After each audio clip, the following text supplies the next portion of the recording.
Good morning, everybody. It's your man's TZ, and I'm here today ready to discuss a topic in this book that I'm reading, Becoming a Leader by Dr. Miles Monroe.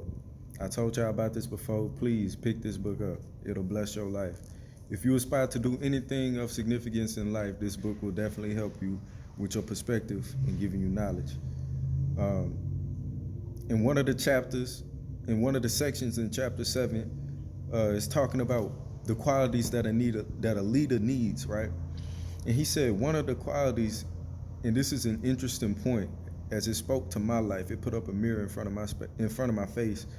The ability to govern oneself, and it has some questions. He says, "Do you retain control of yourself when things go wrong? The leader who loses self-control in trying circumstances forfeits respect and loses influence. He must be calm in crisis and resilient in adversity. True leaders take adversity and turn it into opportunity. Leaders learn by leading, and they learn best by leading in the face of obstacles. As weather shapes mountains, so problems make leaders." And as I'm pondering this, you know what I mean? I'm sitting here and I'm thinking about it. And I'm like, why would he make that a point? Why would he go out his way to make that like one of the focal points, the highlighting points in this chapter? The ability to govern oneself, because that's is very rare. You know what I'm saying? That's one of the main things that makes a leader a leader. Is like they have control, they have peace, they have calmness in times of adversity. I mean, just look at LSU, right? Look at Joe Burrow. This is a man who was forgotten about. Maybe people didn't believe in him. You know what I'm saying? And he gets on the biggest stages and he shines because he has an above average poise about himself. He has an above average calmness about him. You know, even in the face of adversity, even when they smash this man, you know what I'm saying, and hit him so hard, he gets back up again. That's what makes a person want to follow a person. You see somebody get up after something like that, you know what I'm saying? It's like, yo, that dude's strong. Like he got a reason for life. You know what I'm saying? That woman's strong. She got a reason for her life. Like it's a test of your character when you're going through adversity, when you're going through trying times. The ability to govern yourself and pick yourself back up. The Bible says a righteous man falls 7 times and gets back up again. You know what I'm saying? The ability to get up and go forward and maintain an inner peace and maintain calmness and maintain that poise about you. You know, uh, I want to speak as well the ability to govern yourself as far as emotions. You know, as people, we very emotional creatures, and I'm speaking for myself. Like I'm a very emotional man in the sense of not crying about everything, but I'm saying like in the sense of the things that I feel passionate about, the things that I believe in them wholeheartedly.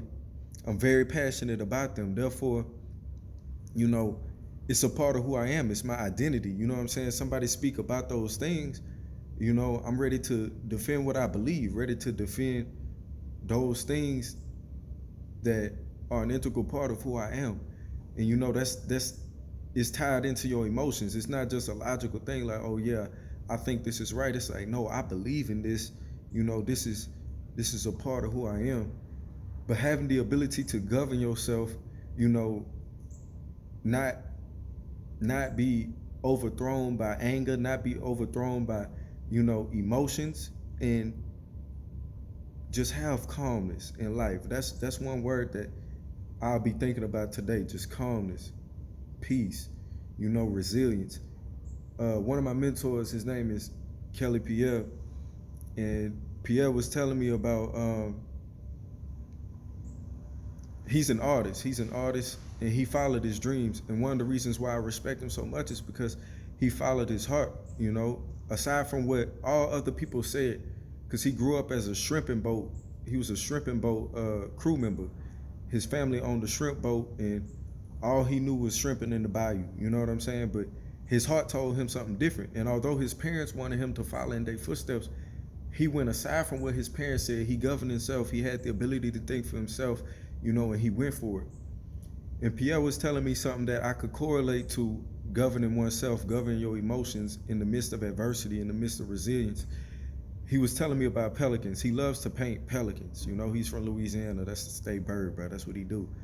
So he was telling me, he was like, yo, when that pelican leave the nest, when it hatches, right, and it's time for that pelican to fly, it has to jump, and it has to spread its wings. It has to use its strength and spread its wings in order to be the best version of a pelican it could be, because pelicans were meant to fly, they birds.